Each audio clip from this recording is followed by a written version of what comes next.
behind a lot of stories. Some are remembered, but most are forgotten. The Korean War is often called the Forgotten War, and even within that, there are stories that have almost disappeared completely. This is the story of a Marine who doesn't fit what most people picture when they think of one. No uniform, no rifle, no words. Just 4 legs and a long tail. Her name was Sergeant Reckless. But her story raises a deeper question. At what point does an animal stop being a tool of war and become something important that requires love and sacrifice? Because although the Korean War may be forgotten, Sergeant Reckless should not be. She was more than just a horse. She became something else entirely.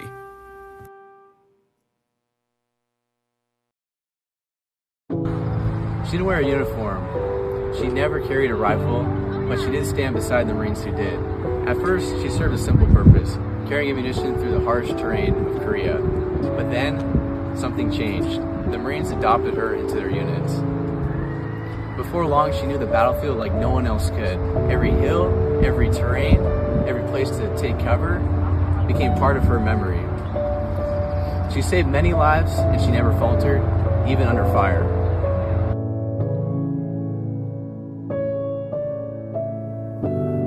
The Korean War began in 1950, when North Korea invaded the South in an attempt to unify the peninsula under one rule. Very quickly, it became a brutal and unforgiving conflict.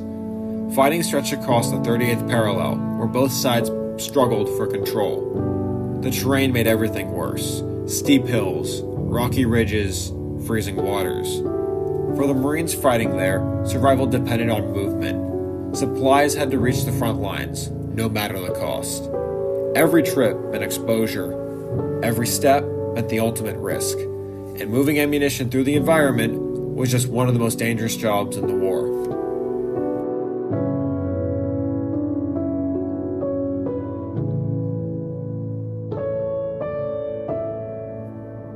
At the beginning, Sergeant Reckless was not a hero. She was a small Korean racehorse, purchased by United States Marines for around $250 by a man who needed money for a prosthetic leg for his sister. To the Marines, Reckless had a simple purpose: carry ammunition. That was it. No different from any other pack animal used in the war. No expectation of anything more. That was her job. I was in Korea station. My first station was in Chuncheon, Korea. That's up on the northeast corner of the DMZ on my first tour. And then came back to the States, to med school. And then from there I went back.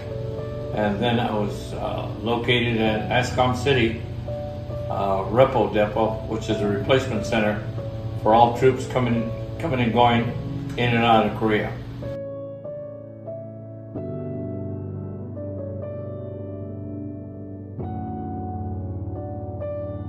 And military police used them as sensor dogs or security dogs. You know, they walk them out in the streets of the villages just to for security purposes, you know, and that, or they had some dogs up at the prison and in ASCOM City, which was the replacement depot. If you were a bad soldier, you would go there before they transport you back to the States for a court-martial hearing.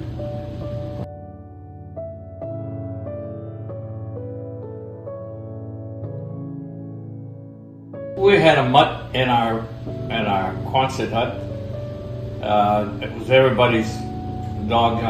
It got passed on from the guys that were there before us. So as long as you fed him, he hung around. You know, if it didn't, he would move to another Quonset hut and stay with some other troops. It was like a Chihuahua. We always kept him nice and fat. You know, he was a good dog. But he was an old one. He got left behind every time a new bunch of guys would come in. You couldn't take a dog home to the States. That that began to change during the Battle of Outpost Vegas in 1953. In one single day, Sergeant Reckless carried over 9,000 pounds of ammunition. She made more than 50 trips, back and forth between supply points and the front lines. And at times, she did it alone. She learned the routes on her own, memorized the terrain, returned to the front lines without needing to be led. Under heavy fire, she kept moving. When artillery came, she took cover, then got back up and kept going. This was no longer just repetition.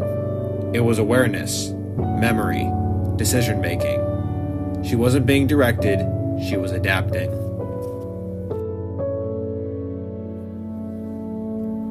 In extreme environments, animals don't just follow commands. They respond to the people around them. They learn patterns, they recognize danger, and over time, they form bonds that go beyond training.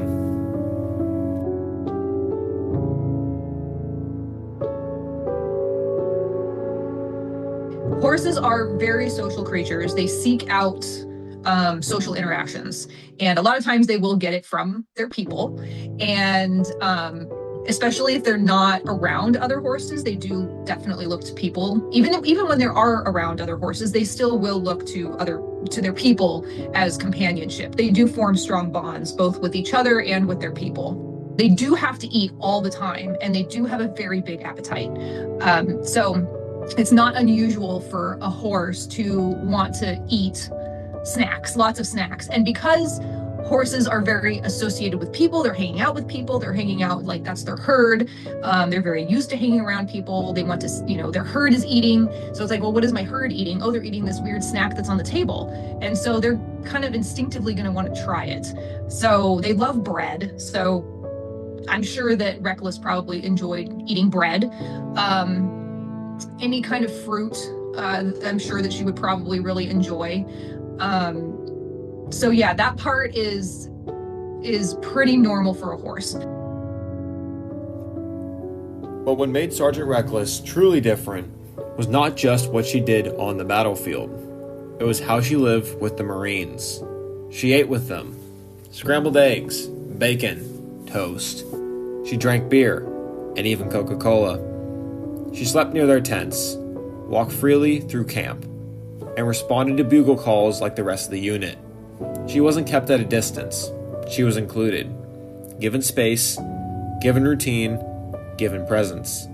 At some point, without anyone formally deciding it, she stopped being treated like equipment. The Marines relied on her, not just for ammunition, but for consistency. For something familiar in the middle of chaos.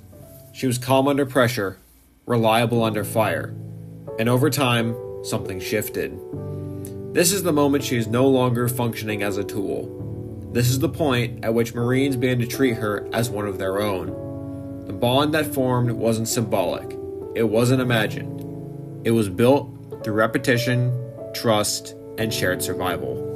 Mongolian breed, which is like Reckless, or what Reckless is, that breed was bred to want to be social with people and be around people.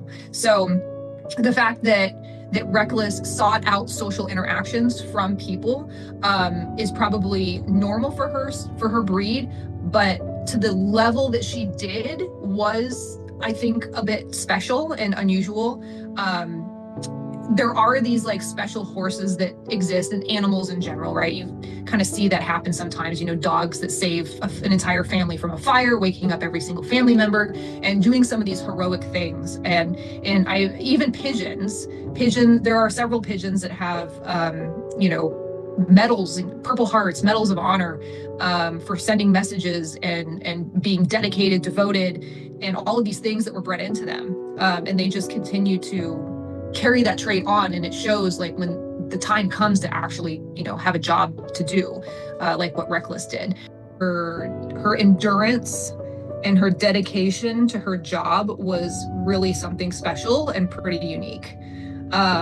So that's what's kind of inspirational, was just her sheer dedication.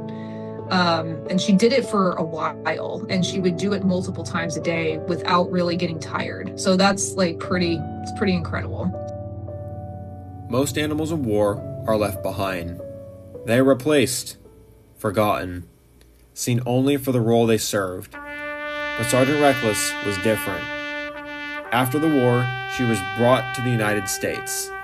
That decision required planning, resources, effort. It wasn't automatic, it was intentional.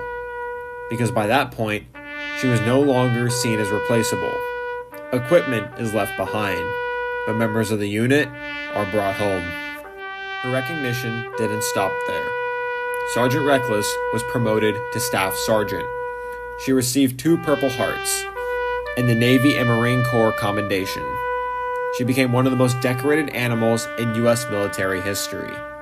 This wasn't just emotional recognition, it was formal. She was honored with the same structure used for Marines. Today, her legacy continues through memorials across the United States. Statues stand at places like the National Museum of the Marine Corps, Camp Pendleton, and the Kentucky Horse Park. Most war memorials honor sacrifice, loss, names etched into history. But Sergeant Reckless represents something different: loyalty, trust, connection. And what makes her story even more unique is this level recognition is rare. Even among human soldiers, these statues are not just about remembering their actions. They are about deciding that her story matters. Now, her story is continuing. A new memorial is planned at Camp Humphreys in South Korea. For the first time, her legacy is now being recognized in the country where it began. Her story started in Korea, was remembered in the United States, and is now returning home, not as a tool of war, but as something more. In Reckless's case, what is being carried forward is not just history. It's a reminder that even in the horrors of war, something deeply human can still exist. War leaves behind stories, some are remembered, most are forgotten. But every so often, one story refuses to disappear. We ask you to help support the continued sharing of her story and the others to honor Sergeant Reckless through the memorial being built at Camp Humphrey in South Korea. Because remembering her is about preserving what her story represents for the future. Thanks.